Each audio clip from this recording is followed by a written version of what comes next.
For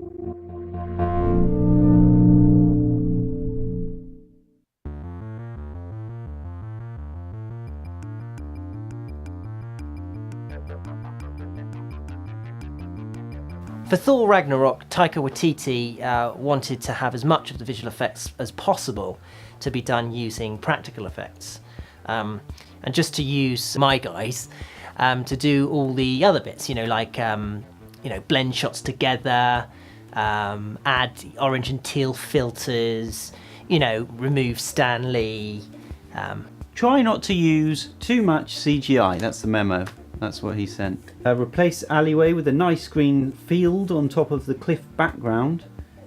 Because it looks way cooler.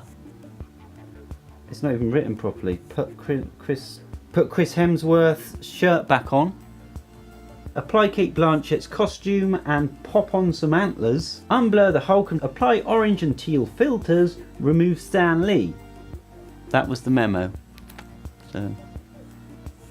No, she didn't really break his hammer. That was just a cardboard box with the tube sticking out of it, so, so she could squash it a bit.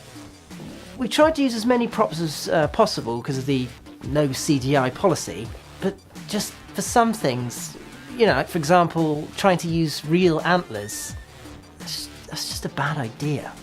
They were really cumbersome, they snagged on everything, In the end, I managed to convince Taika to use CGI instead.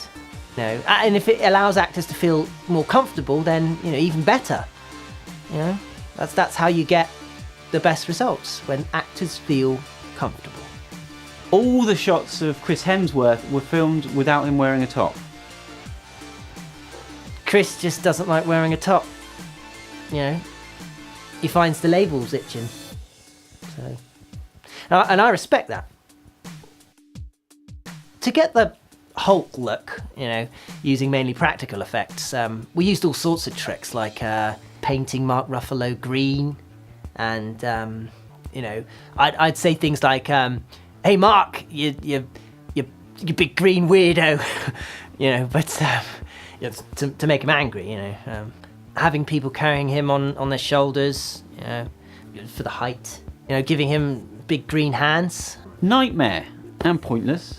He also used forced perspective, like in Lord of the Rings, where where you have the actors stand closer to the camera and the other one's further away, to make him look bigger. He looks bigger, doesn't he?